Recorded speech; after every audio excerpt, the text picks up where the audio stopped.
하나님의 말씀은 창세기 3장 8절에서 9절 말씀입니다. 우리 한 목소리로 합독하도록 하겠습니다. 그들이 그날 바람이 불 때 동산에 거니시는 여호와 하나님의 소리를 듣고 아담과 그의 아내가 여호와 하나님의 낯을 피하여 동산 나무 사이에 숨은지라. 여호와 하나님이 아담을 부르시며 그에게 이르시되 내가 어디 있느냐. 아멘. 여러분 안녕하세요. 한 주간도 평안하셨습니까? 날씨가 많이 덥죠? 날씨가 더워지는 만큼 주님을 향한 우리의 사랑이 뜨거워지기를 기대하고 또 소망합니다. 여러분 성경에서 어떤 말씀이 중요할까요? 어떤 말씀이 중요하죠? 고민하실 거 없습니다. 다 중요하죠. 다 중요하니까 기록해 두셨겠죠. 하지만 그 중에서도 정말 오늘 창세기 3장은 정말로 매우 중요한 말씀이라 할 수 있습니다. 왜냐하면 창세기 3장에 있는 말씀이 성경 전체의 중심 메시지, 곧 구원을 이해하는 데 있어서 반드시 필요한 말씀이기 때문이죠. 창세기 3장은요, 우리에게 구원이 필요한 이유를 설명해 주고 있습니다. 인간과 세상이 왜 이렇게 잘못되었는지, 하나님의 아들이 왜 이 땅에 오셔야만 했는지를 창세기 3장은 정확하게 설명해 주고 있는 것이죠. 우리가 살고 있는 이 세상은 무엇이 잘못된 것일까? 우리는 어쩌다가 이 지경까지 왔을까? 이런 문제들에 대한 질문 혹은 고민, 불만족들은 인류의 역사 이래 계속해서 이어져 왔던 것들입니다. 그리고 수많은 사람들이 이 문제들을 고민하고 연구했고요. 나름의 해결책을 내놓기도 했습니다. 하지만 모두가 다 실패로 돌아갔죠. 누구도, 아무도 이 문제들에 대한 정확한 진단이나 해결책을 제시해 주지 못했다라는 겁니다. 지금 우리가 살고 있는 이 시대, 이 문화와 우리가 누리고 있는 이 교육과 혜택들은 불과 50년, 100년 전과는 비교할 수도 없을 만큼 정말로 탁월하고 눈부시게 발전해 왔죠. 하지만 우리가 안고 있는 이 인류의 본질적인 문제에 대해서는 그 어떤 질문이나 고민이나 불만족도 해결해 주지 못하고 있는 것이 현실입니다. 해결은커녕 오히려 더욱 심각하게 만들어가고 커지고 있는 것이죠. 왜냐하면 모든 인간은 하나님을 떠나 있기 때문인 겁니다. 하나님처럼 되고자 하나님 자리를 차지하고 앉아 있는 우리의 죄성 때문에 이 문제가 해결이 되지 않는 겁니다. 이것이 우리의 비극의 시작인 것이죠. 성경은요, 하나님이나 하나님의 말씀을 떠난 것, 곧 불순종을 죄라 하고요. 하나님을 떠나 있는 그 상태를 죽음이라고 하고 있습니다. 창세기 2장 17절에 보면 선악을 알게 하는 나무의 열매는 먹지 말아라. 내가 먹는 날에는 반드시 죽는다라고 말씀하죠. 반드시 죽습니다. 선악과 자체에 독이 있어서가 아닙니다. 그것이 독과라서 그거 먹으면 죽는 것이 아니라 먹지 말라라고 하신 말씀, 그 하나님 말씀에 순종하지 않기 때문에 그 불순종 때문에 죽는 거예요. 하나님의 말씀에 순종하지 않는 것은 곧 하나님을 떠나는 것이거든요. 하나님을 떠나면 인간에게는 죽음밖에는 남지 않습니다. 따라서 하나님을 떠난 인간은 살아있는 것 같지만 실제는 이미 죽은 거예요. 왜냐하면 하나님의 생명이 그 안에 없기 때문이죠. 요한복음 14장 6절에 가면 내가 곧 길이고 진리고 생명이다 라고 주님이 말씀하시죠. 예수님만 길이고 예수님만 진리고 그분에게만 생명이 있는 거예요. 그러니까 예수 안에만, 예수님이 가지고 계신 것만 생명이고 지금 우리 안에 있는 이 생명같이 느껴지는 이것은 진짜 생명이 아니라는 거예요. 그냥 우리의 코에 있는 호흡에 불과한 것이지 우리의 생명이 아닙니다. 진짜 생명은 예수에게만 있는 것이고 예수님만 가지고 있는 거고 그분만 생명인 거예요. 그러니까 예수가 없는 사람들은 이미 다 죽은 존재, 죽은 흙이다라는 것이죠. 창세기 2장 7절에 보면 여호와 하나님이 땅의 흙으로 사람을 지으시고 생기를 그 코에 불어넣으셔서 사람이 생명이 되었다라고 말씀하죠. 예수의 생명이 없으면 그는 다시 죽은 흙, 티끌과 먼지로 돌아가는 겁니다. 그것에 불과한 거예요. 진짜 생명은 주님에게만 있기 때문이죠. 오늘 본문은요, 그것을 하나님을 떠난 자의 그 결과와 상태를 정확하게 보여주고 있는 거예요. 8절을 보십시오. 그들이 그날은 아담과 하와가 선악과를 먹은 바로 그날입니다. 며칠 지난 게 아니라 바로 그날이에요. 그날에 여호와 하나님의 소리를 들었고 하나님의 낯을 피하여서 동산나무 사이에 숨었다라고 말씀합니다. 이 낯은 얼굴 혹은 존재 혹은 인격이라는 의미입니다. 따라서 존경을 표하거나 도움을 청할 때 사용하는 단어예요. 그러니까 아담과 하와가 낯을 피했다라는 것, 하나님의 낯을 피했다라는 것은 단순히 하나님을 만나고 싶어 하지 않는 것이 아니라 하나님의 인격, 하나님의 존재 자체를 부정하고 있는 것이고 하나님과의 관계를 완전히 끊어버린 것을 상징적으로 혹은 관용적으로 표현해주고 있는 거예요. 아담과 하와가 불순종함으로 하나님을 떠난 것이 비극의 시작이라면 아담과 하와가 하나님과의 관계를 완전히 단절해버리는 것이 궁극적인 비극인 거예요. 아담과 하와는 하나님을 부정해버린 것이고 하나님과의 모든 관계를 끊어버린 것입니다.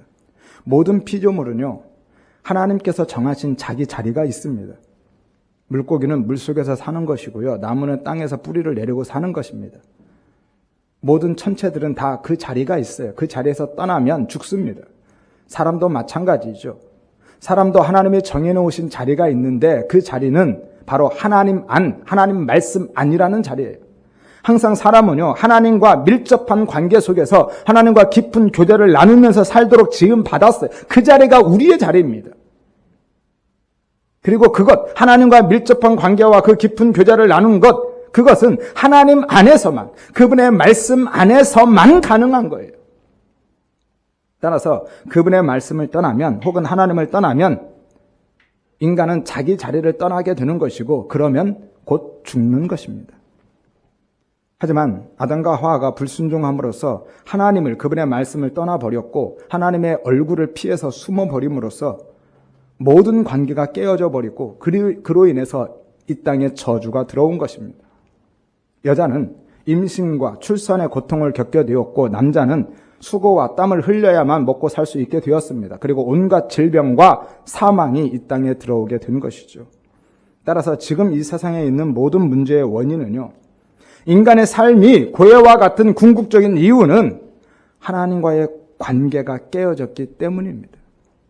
창세기 3장은 바로 이 위대한 메시지를 우리에게 선포해주고 있는 거예요. 따라서 하나님과의 관계가 회복되지 않는 한 그 무엇으로도 우리가 안고 있는 이 불행한 삶, 이 불만족의 삶, 이 비극적인 삶은 해결되지 않습니다. 아무리 환경을 바꾸고 사람들을 교육하고 계도한다 할지라도 결국은 이 비극적인 삶에서 벗어날 수 없고 빠져나올 수 없어요. 유일한 길은 오직 하나님 앞에 나아가서 그 얼굴을 마주하는 것, 하나님과의 관계를 회복하는 길밖에 없음을 믿으시기를 바랍니다. 하지만 문제는 사람들은 이 사실을 전혀 인식하지도 못하고 인식한다 할지라도 인정하지 않으려고 한다라는 데 문제가 있습니다. 그리고 다른 데서 원인과 해결책을 찾아요. 항상 문제의 원인은 우리한테 있는데, 하나님과의 관계에 있는데, 하나님의 낯을 피하여 숨어버린, 하나님의 존재를 부정하고 하나님과의 관계를 끊어버린 나에게 있는데, 사람들은 그 사실을 인식조차 못하고 다른 사람이나 환경에서 그 원인을 찾고 있다는 거예요. 그래서 이 세상이 교육에, 환경에 그토록 많은 관심을 기울이고 투자를 아끼지 않는 것입니다. 제대로 가르치면, 좋은 상황이나 환경이나 여건을 만들어주면 인류의 문제가 해결되고 정말 살만한 세상, 유토피아가 실현될 것처럼 생각한다라는 것이죠. 그러나 본문은 그러한 생각이 무지한 인간의 착각임을 분명하게 말씀하고 있습니다. 사람은요, 처음부터 완전한 존재로 지음받았잖아요. 우리가 살고 있는 이 세상은, 환경은 처음부터 완전한 환경에서 출발합니다. 그러나 불순종함으로써 하나님을 떠나고 하나님의 낯을 피하여 숨어버리면서 하나님과의 모든 관계를 끊어버리고 깨어버렸을 때 비로소 이 낙원이 광야가 되어버린 것이고 인간의 행복은 불행으로 바뀌고 즐거움과 기쁨은 모든 수고와 고통으로 변질되어 버린 겁니다. 그리고 우리가 지금도 안고 지고 가고 있는 이 모든 문제와 저주들이 이 세상에 한꺼번에 쏟아져 들어오게 된 것이죠. 따라서 인생의 광야에서 모든 불행, 불만족, 저주의 그 상태, 그 비극에서 벗어날 수 있는 유일한 길은 오직 하나님을 다시 인정하고 하나님의 얼굴을 구하는 것, 하나님과의 바른 관계를 회복하는 것 밖에는 없다라는 거예요. 그런데 문제는 인간은요, 그러한 생각을 혹은 그러한 선택을 하지 않을 뿐 아니라 스스로는 그러한 생각과 선택을 할 수도 없다라는 데 있습니다. 그리고 더욱 안타까운 것은 그래서 지금도 우리는 아담과 하와 같은 그러한 죄를 여전히 반복하고 있다는 데 있습니다. 왜냐하면 우리 모두가 그 타락한 죄성을 가지고 있거든요. 여러분 한번 생각해 보십시오. 아담과 하와가 처음 범죄하였을 때 하나님이 무서워서 벌벌 떨면서도 왜 사과하지 않았을까요? 잘못했다고 다시는 그러지 않겠다고 한 번만 용서해달라고 하나님 앞에 나아가서 빌었으면 하나님이 그를 다시 용서하고 기회를 주시지 않았을까요? 사실 하나님이요, 아담을 부르신 것은 그의 잘못을 추궁하고 벌하기 위해서 부르신 게 아니에요. 아담이 자신의 잘못을 깨닫고 회개할 수 있는 기회를 주시기 위해서 하나님과의 관계를 다시 시작할 수 있게 하기 위해서 하나님이 아담을 찾고 부르신 거거든요. 9절을 보십시오. 여호와 하나님이 아담을 부르시며 그에게 이르시되 내가 어디 있느냐라고 하시죠. 이 이르다라는 것은 말하다, 권하다라는 말이에요. 불순종의 죄를 지은 아담을 긍휼히 여기셔서 회개를 촉구하고 계시고 하나님의 그 사랑을 부각시키기 위해서 그 은혜를 강조하기 위해서 표현하는 단어가 이 단어입니다. 그러니까 하나님은 잘못을 범한 아담을 벌하기 위해서 찾고 계신 것이 아니라 그가 그의 잘못을 깨닫고 뉘우치고 하나님 앞에 용서를 구하게 하려고 부르고 계셨다라는 거예요. 내가 어디 있느냐라고 물으신 것도 마찬가지입니다. 전능하신 하나님이 지금 아담이 숨어있는 곳을 몰라서 물었겠습니까? 하나님이 아담을 향해서 지금 네가 어디 있느냐라고 물으신 것은 지금 아담이 자기가 하나님과의 관계를 깨어버리고 불순종한 그 상황에서 내가 지금 어떤 형편에 놓여 있는지, 하나님과의 관계에 있어서 지금 내가 어떤 위치에 있는지를 묻고 계신 거예요. 이것을 통해서 아담이 자신의 상태를 돌아보고 깨닫고 하나님 앞에 다시 회개하고 나아오기를 기대하고 원하고 계셨던 것이죠. 그래서 어디 있냐라고 찾고 계셨던 거예요. 그리고 아담은요, 그 모든 것들을 이미 다 알고 있었어요. 아담은 다 알았습니다. 하나님이 그런 마음이라는 것을 모르신 게 아니에요. 하나님이 지금 왜 나를 찾고 계시고 나를 부르고 계신지를 아담은 알고 있었다라는 거예요. 10절을 보십시오. 내가 동산에서 하나님의 소리를 듣고 내가 벗었으므로 두려워 숨었습니다 라고 하죠. 이 듣다라는 것, 단순히 귀로 듣는 것만을 의미하지 않습니다. 이해하다, 깨닫다라는 의미가 있어요. 그러니까 아담이 하나님의 목소리를 그냥 귀로 들은 것이 아니라 하나님이 왜 자신을 찾고 부르고 있는지를, 그 하나님의 찾으시는 그 목적을 이미 알고 이해하고 깨닫고 있었다라는 거예요. 그것도 완료형으로 씁니다. 이미 알았어요. 그럼에도 불구하고 아담이 하나님 앞에 나아가서 자신의 죄를 고백하고 회개하기보다는 하나님의 낯을 피하여 숨어버리죠. 하나님의 존재를 부정하고 하나님과의 관계를 단절해버립니다. 왜 그랬을까요? 하나님이 못 믿어봐서 그랬을까요? 그렇지 않습니다. 아담은요, 범죄한 순간 그의 생각과 판단과 결정, 모든 행동의 기준이 하나님이 아닌 자신이 되어버렸기 때문인 거예요. 그리고 그게 자신을 위한 최선이라고 생각하고 선악과를 먹을 때처럼 스스로 판단하고 결정해서 행동하고 있기 때문입니다. 이것이 인간의 가장 치명적인 거예요. 모든 판단과 결정은요, 우리의 몫이 아닙니다. 하나님이 하시는 거예요. 하나님이 판단해놓고 결정하시고 우리한테 요구하시면 우리는 그 하나님의 판단과 결정을 따라가면 되는데, 우리의 가장 치명적인 문제는 내가 생각한다는, 내가 판단하고 내가 결정한다는, 무엇을 위해서요? 나를 위해서. 10절을 보십시오. 다시 보겠습니다. 내가 동산에서 하나님의 소리를 듣고 내가 벗었으므로 숨었습니다 라고 하죠. 강조되고 있는 단어가 무엇입니까? 나라는 단어예요. 나. 한글 성경에는 2번 나오는데 원어를 보면 5번 나옵니다. 직역하면 이렇습니다. 내가 동산에서 내가 듣고 내가 벗었으므로 나는 두려워 나 자신을 숨겼습니다 라고 하는 거예요. 이처럼 아담은 범죄 이후에 창조주이신 하나님을 자기의 인생에서, 내 안에서 완전히 다 배제해버립니다. 그리고 스스로 모든 것을 판단하고 결정하고 행동하고 있는 거예요. 원래 판단은, 결정은 창조주 하나님의 몫이라니까요. 주인의 몫입니다. 우리 사람은 피조물이고 우리는 하나님의 종이고 하나님의 백성이기 때문에 왕 되신 하나님이, 주인 되신 하나님이, 창조주신 하나님이 판단하고 결정해서 그렇게 하라고 하시면 우리는 그냥 그 말씀에 순종해서 살면 되는 거예요. 그런데 아담은 스스로 판단하고 결정해버리고 자신을 하나님 앞에 맡기지 않습니다. 자신을 위해서 자신이 판단하고 결정하고 행동하고 있어요. 철저하게 자기 중심적으로 자기 본위의 삶을 살아가고 있는 것이죠. 원래 사람은요, 어떤 염려도 근심도 걱정도 두려움도 없는 존재로 지음을 받았습니다. 왜인 줄 아세요? 모든 판단과 결정은 하나님이 하실 것이고 책임도 하나님이 지실 것이기 때문에. 따라서 사람은 하나님의 판단과 결정만 따라서 살아가면 어떤 책임도 우리에게 주어지지 않습니다. 그래서 근심하고 고민하고 염려할 게 없어요. 판단과 결정을 한다는 것은 주인의 몫이거든요.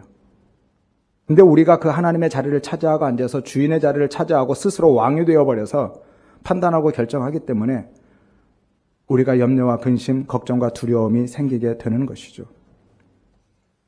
조금 곁길로 갔습니다만 다시 돌아오면 이것이 바로 인간의 타락한 본성이고 아담이 회개하며 용서를 구하지 않은, 아니 구하지 못한 이유인 것이고요. 지금도 우리가 하나님과의 관계를 단절한 채 여전히 같은 죄를 반복하면서 비극적인 삶을 살아가고 있는 본질적인 원인이 되는 것입니다. 아담이 하기 싫어서, 자존심이 상해서, 하나님이 못 믿어서 안 한 게 아니라니까요. 인간은 하나님의 은혜가 없으면 절대로 하나님 편에 설 수가 없습니다. 타락한 인간은 누구도 자신의 힘과 의지와 열심이나 노력으로는 하나님을 찾을 수도 없고 하나님 앞에 나아갈 수도 없습니다. 하나님의 은혜 없이는, 하나님이 적극적으로 부어주시는 은혜 없이는 우리 모두는 항상 자기 중심적으로 자기 본위의 삶을 살 수밖에 없는 거예요. 거기에서 벗어날 수 없습니다. 우리는 누구도 하나님 중심적으로 하나님 편에서 생각하거나 판단하거나 결정할 수 없고 하나님께 우리의 모든 판단과 결정을 맡길 수도 없습니다. 그리고 하나님과의 관계를 회복할 수 없습니다. 로마서 1장 28절이죠. 그들이 마음에 하나님 두기를 싫어하며 하나님께서 그들을 그 상실한 타락한 마음을 마음대로 내버려 두사 합당하지 못한 일을 하게 하셨다라고 하죠. 인간은요, 그냥 두면 항상 하나님 반대편으로만 행한다니까요. 항상 악한 길로 가게 되어 있습니다. 하나님이 적극적인 은혜를 부어주셔야만 하나님을 바라보고 하나님 편을 선택할 수 있는 것이고요. 그냥 두면 우리는 항상 하나님 반대편으로 가는 것이죠. 따라서 오늘 본문은 우리에게 3가지 사실을 분명하게 보여줍니다. 우리가 인정하든 인정하지 않든, 우리가 알든 모르든, 우리가 믿든 믿지 않든 아무 상관이 없어요. 우리와 상관없이 본문은 그냥 선언해버리고 계신 겁니다. 그 첫 번째 사실은 우리가 살고 있는 이 세상이 왜 이 지경이 되었는지, 우리가 왜 이러한 불행과 불만족과 비참한 비극적인 삶을 살아가고 있는지, 그 이유가 무엇이고 원인이 어디에 있는지를 말씀해 주고 있어요. 그 이유와 원인이 무엇이라고요? 하나님을 떠난 것. 하나님의 말씀을 떠난 것이고 하나님의 얼굴을 떠난 것입니다.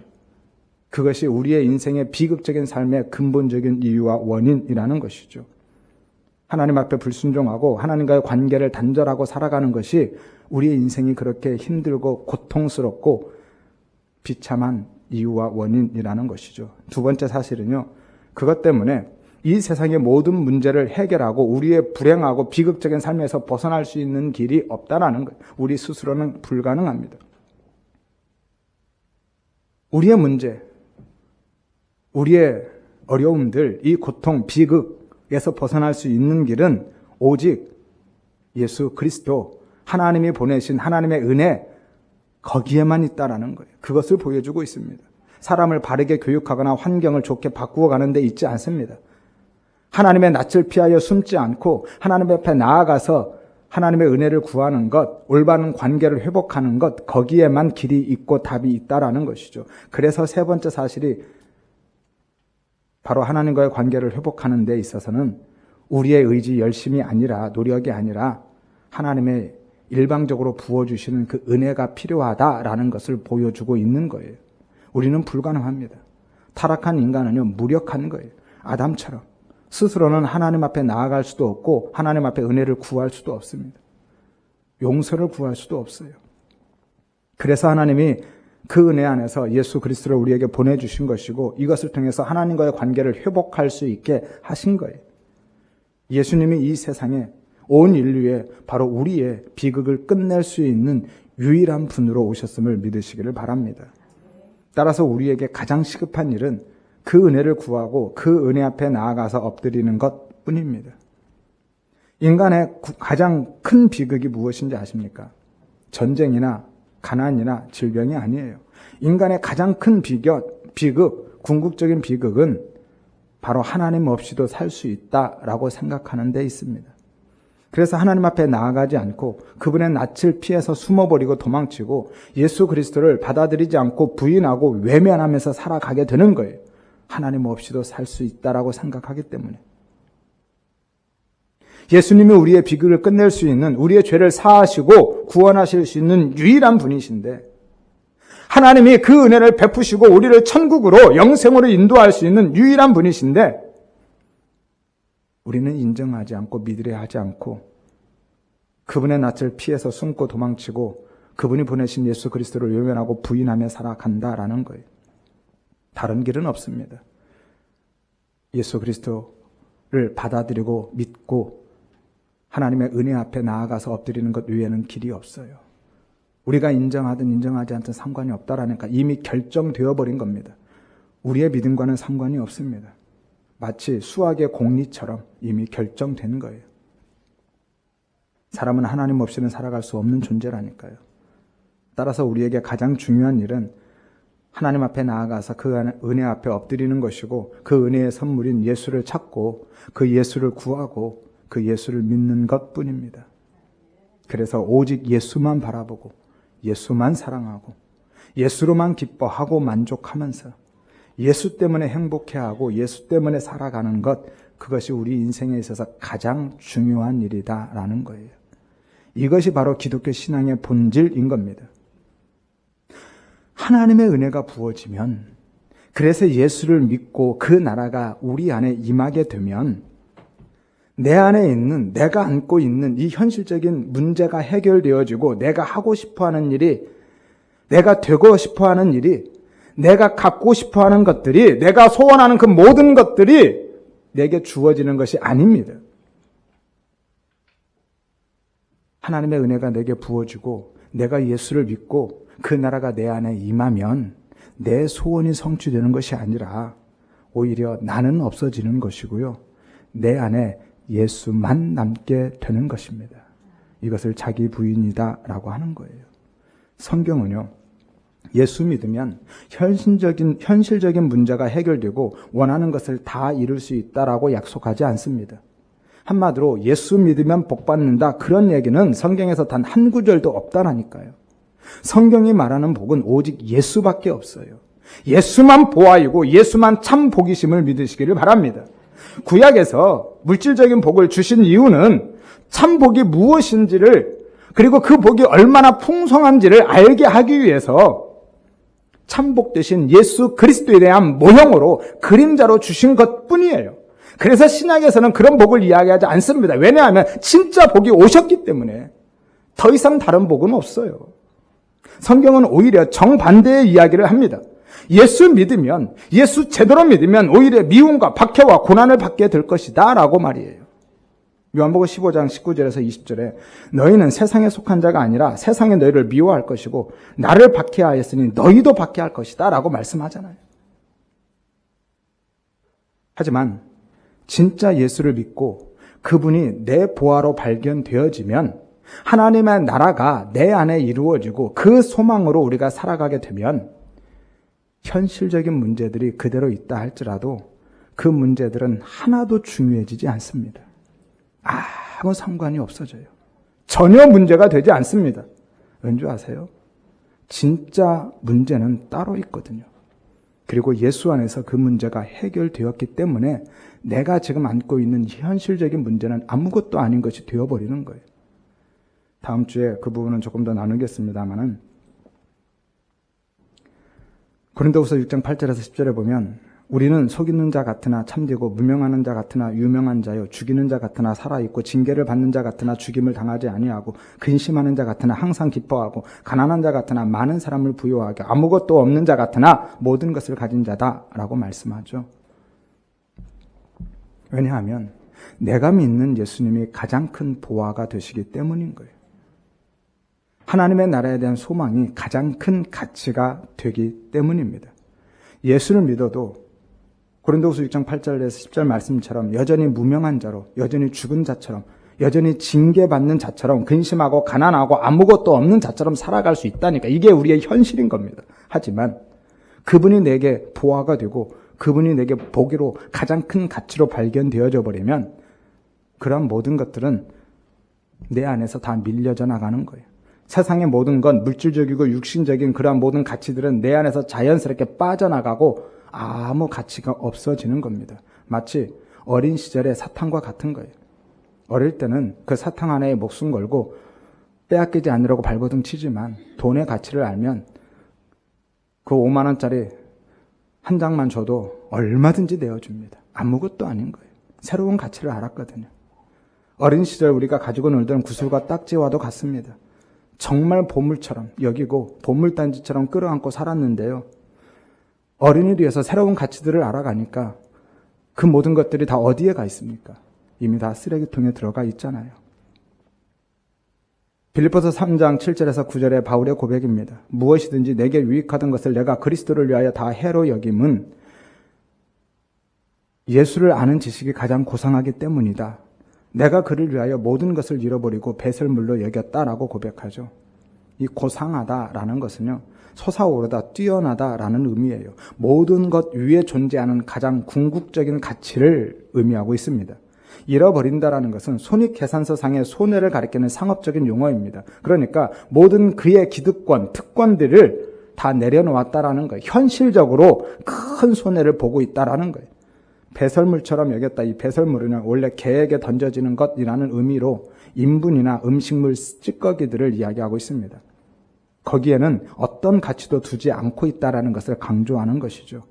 그러니까 마치 아침에 태양이 솟아오르면 그 솟아오르는 태양 앞에서 그동안 있던 별빛들은 아무 의미 없이 그냥 사라져버리는 것처럼 예수의 그 가치를 발견하고 나면, 예수가 내 안에 보화로 발견되어지면 그분이 진짜 복이었구나라는 것을 깨닫게 되면 세상의 모든 가치들은 그렇게 자연스럽게 내게서 밀려나고 빠져나가 버린다니까요.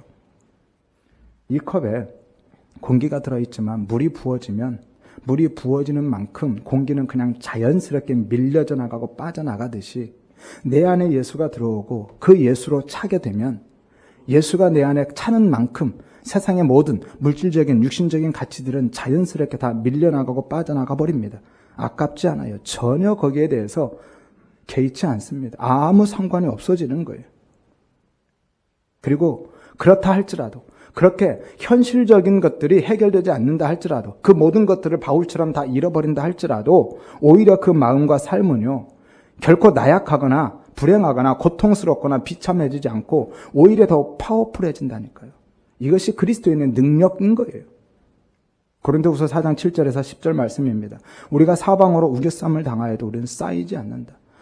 원래 우겨싸면 쌓여야 되는데 쌓이지 않습니다. 답답한 일을 당하면 낙심해야 되는데 낙심하지 않는다. 박해를 받으면 버려져야 되는데 버림받지 않고 거꾸로 트림을 당하면 망해야 되는데 그렇지 않다라고 말씀합니다. 왜냐하면 우리가 이 보배를, 예수를 내 몸에, 이 질그릇과 같은 내 몸에 가졌기 때문이다라고 고백하고 있잖아요. 그러면 우리의 삶의 현실적인 문제들은요, 어떻게 해야 됩니까? 어떻게 되는 거예요? 그런 것들은요, 하나님이 당신의 선하신 뜻 안에서 우리에게 가장 합당한 은혜로 베풀어 주실 겁니다. 그거 믿고 그냥 맡겨두세요. 문제가 해결될 수도 있고 안 될 수도 있습니다. 문제를 바꿔주실 수도 있고 문제를 대하는 나를 바꿔주실 수도 있어요. 일반적으로는 하나님의 후자를 즐겨 사용하십니다. 왜냐하면 그게 모든 문제를 이기고 넘어서는 본질적인 해결책이기 때문이에요. 눈앞의 문제를 바꿔주는 것은 임시방편에 불과하거든요. 빌립보서 4장 6절에서 7절을 보십시오. 아무것도 염려하지 말고 모든 일에 기도와 간구로 너희 구할 것을 감사함으로 하나님께 아뢰라. 그러면 모든 지각에 뛰어난 하나님이 네 모든 문제 해결해주고 염려, 근심, 걱정하지 않도록 다 만들어줄게 라고 하지 않잖아요. 뭐라고 하십니까? 하나님의 평강이 그리스도 예수 안에서 네 마음과 생각 지켜줄 거야. 무슨 말이에요? 문제는 지금 그대로 남아있다라는 거예요. 그런데 문제를 대하는 내가 바뀌어버리는 겁니다.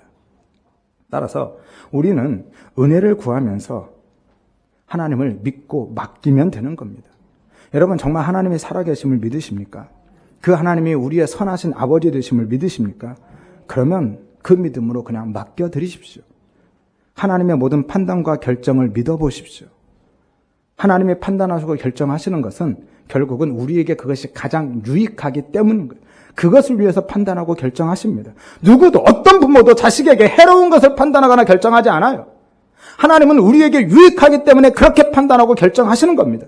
이 유익은 우리의 물질적인 유익이 아니라 세상적인 유익이 아니라 영적인 유익인 거예요. 그 우리의 영적인 유익을 위해서 가장 그것이 유익하다고 하나님이 판단하시기 때문에 그렇게 결정하시는 거예요. 그 믿음으로 하나님 앞에 다 맡겨드리십시오. 우리의 삶의 모든 문제들은 그렇게 맡겨드리고 가는 겁니다. 그리고 우리가 그냥 감당해 가는 거예요.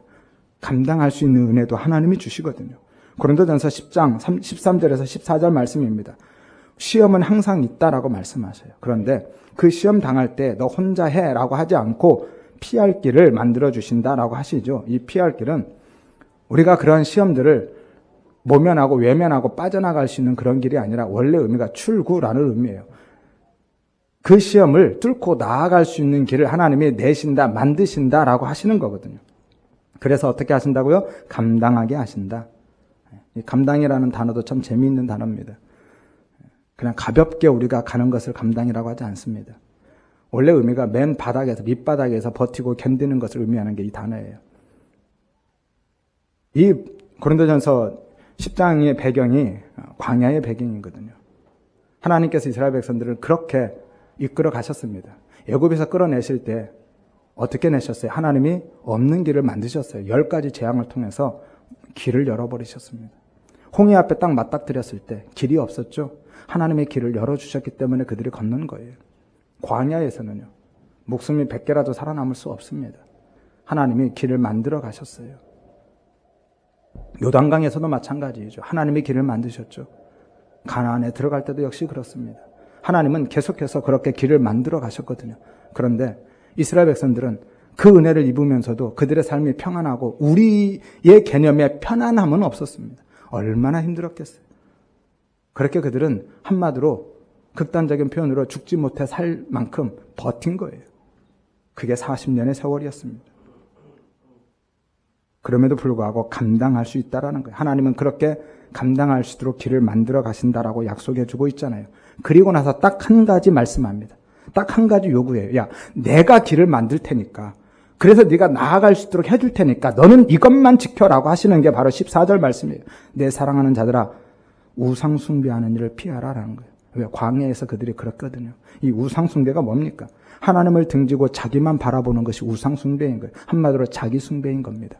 어떤 형상을 세워놓고 하는 것이 우상 숭배의 본질이 아니라 그것을 통해서 나를 보는 거예요. 하나님을 보지 않고. 그게 우상 숭배의 본질인 겁니다. 자기 숭배. 애굽에서 가나안까지 최단거리가 얼마인 줄 아십니까? 약 300km밖에 되지 않습니다. 부녀자와 어린아이, 노약자를 감안해도 2주면 충분히 갈 수 있는 거리예요. 우리가 일반적으로 추정하는 출애굽 경로를 따라간다 할지라도 1200km 정도밖에 되지 않습니다. 그러면 2달이면 충분합니다. 그런데 이스라엘 백성들은 몇 년 걸렸어요? 40년. 왜 그랬을까요? 하나님이 지금 길 못 찾고 헤매신 겁니까? 그들을 훈련시키신 거죠. 어떤 훈련이에요? 자기만 바라보는 그들을 하나님을 바라볼 수 있게 하는 훈련. 우상 숭배하던 그들을 하나님만 섬기게 하는 훈련. 자기를 등지고 하나님만 바라보고 하나님만 의지하고 하나님만 의존하며 살아가게 하는 훈련. 그렇게 훈련시키셔서 가나안에 들이신 겁니다. 따라서 현실적인 문제도 다 영적인 문제인 거예요. 즉 하나님과의 관계성의 문제이고요.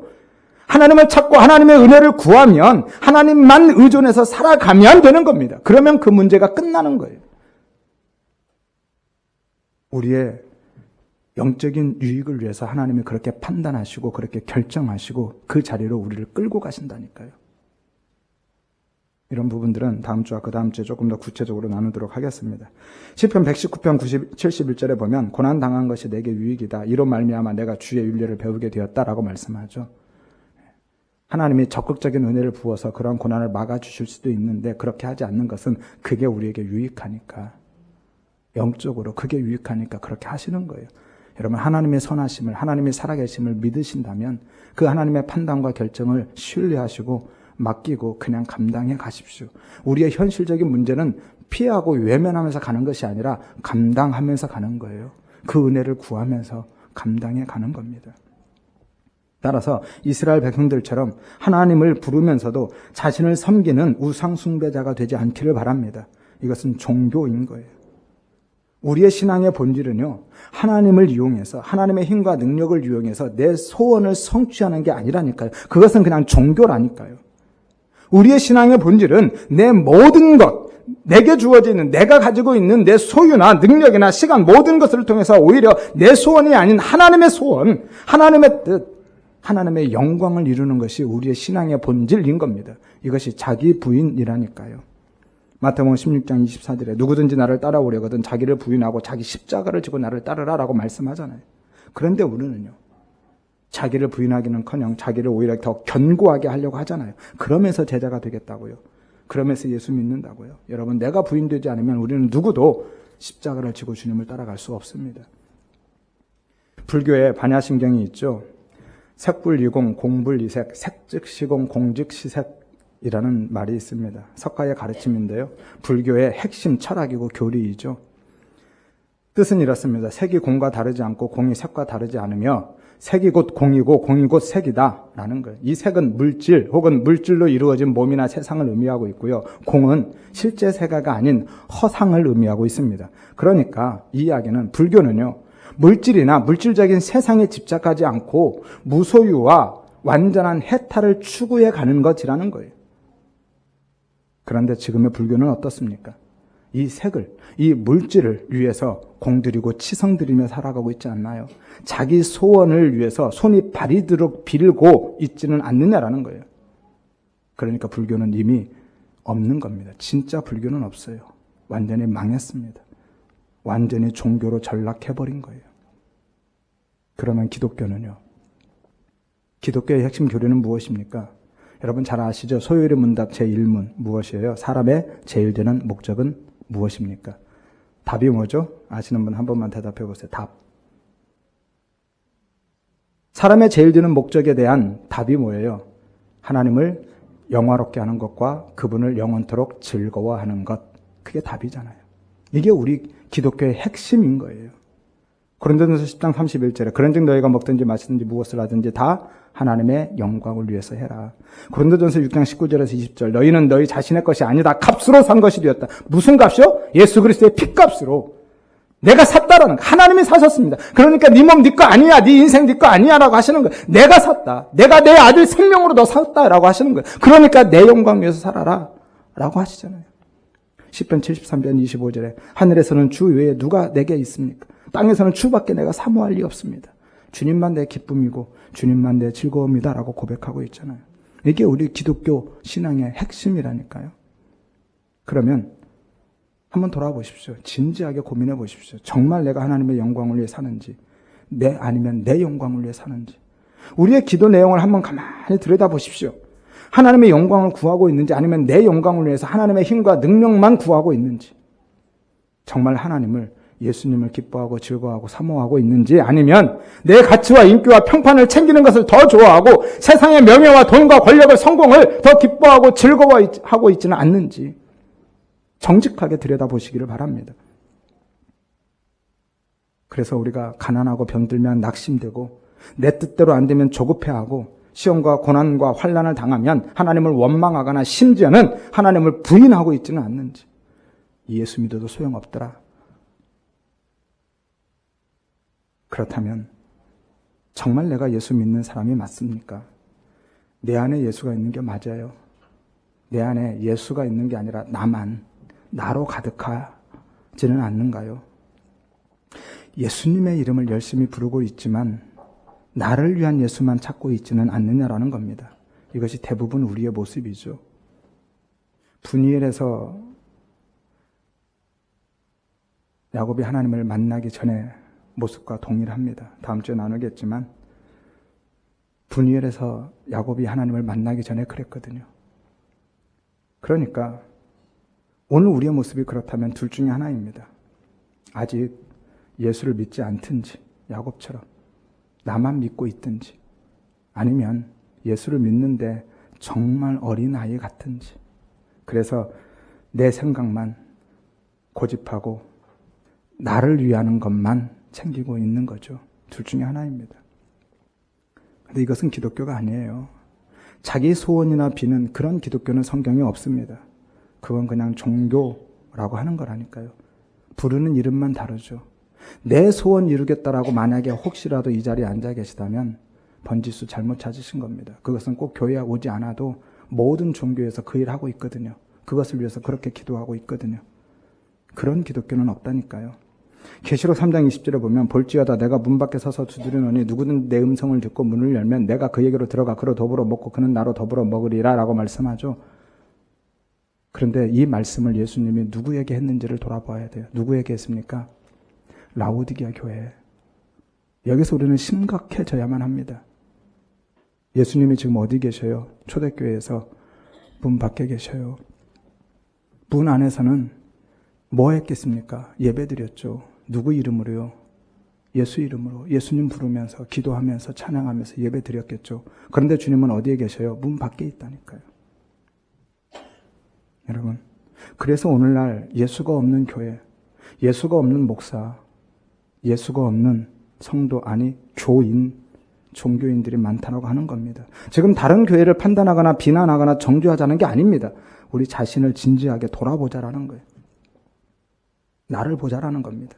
내가 진짜 예수 믿는 성도가 맞는지, 아니면 예수님의 힘만 필요로 하고 있는 교인, 종교인에 불과한지, 아니면 믿고 있기는 한데, 진짜 예수를 믿고 있기는 한데 여전히 아직은 나만 생각하고 나만 위하고 있는 어린아이 같지는 않는지 고민해 보자라는 거예요.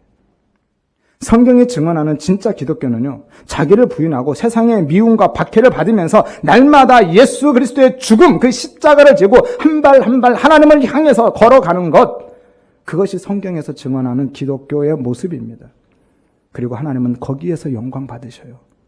내가 낮아진 자리, 내가 죽은 자리, 그 흙의 자리로 돌아갔을 때 내가 아무것도 아님을, 나의 무력함을, 불가능함을 깨닫고 인정하는 그 자리에서만 하나님이 영광 받으시고 그 영광이 우리의 인생의 목적이라니까요. 가끔 사람들이 높은 자리에 서서 하나님께 영광 돌린다고 박수 치죠. 박수는 치고 있는데 그 영광은요, 하나님 앞에 절대 돌아가지 않습니다. 다 자기한테 와요. 그 자리에 있는 자기한테 옵니다. 하나님의 영광은요, 우리가 높은 자리에 서서 돌리는 것이 아니라 가장 낮은 자리, 흙의 자리로 돌아가 있을 때, 그 자리에 있을 때 하나님이 거기에서 영광 받으신다니까요. 나는 없어져야 하나님만 드러나거든요. 그래서 바울은 내가 날마다 죽는다, 내 몸에 내가 예수의 흔적, 그 십자가의 고난을 지고 있다라고 한 거예요. 우리가 항상 예수의 죽음, 자기 부인 그것을 몸에 짊어지고 산다라고 하는 겁니다. 왜냐하면 그래야 예수의 생명이 나타나니까. 그런데 우리는 그런 것들, 십자가의 길, 자기 부인의 삶을요, 오히려 하나님을 낯을 피해서 숨은 결과로 생각합니다.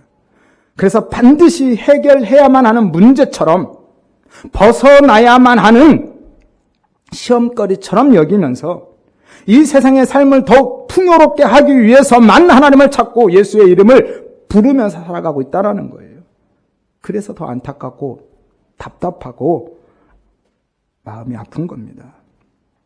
인간의 가장 큰 비극, 궁극적인 비극은요, 오늘 아담처럼 하나님의 은혜 앞에 나아가지 않고 하나님을 피해서 숨고 도망치고 하나님을 등지고 나만 바라보는 것, 그것이 우리의 가장 큰 비극이고 궁극적인 비극인 거예요.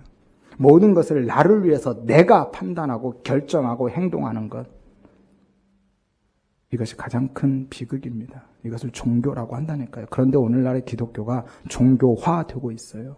오늘날의 교회가 종교화되고 있고요. 오늘날의 성도들도 종교인 되고 있습니다. 그러니 이 비극에서 벗어날 수가 없는 것이죠. 우리 모든 성도님들은요, 하나님 없이도 살 수 있다고 생각하는 무신론자들이나 나를 위해서 하나님을 찾고 예수의 힘을 필요로 하는 그런 종교인들이 아니라 날마다 하나님 앞에 나아가서 그분의 은혜를 구하고 값없이 주시는 은혜의 선물인 예수 그리스도를 받아들이고 예수님이 가진 그 힘과 능력이 아니라 예수님 자체를 사랑하며 살아가시기를 바랍니다.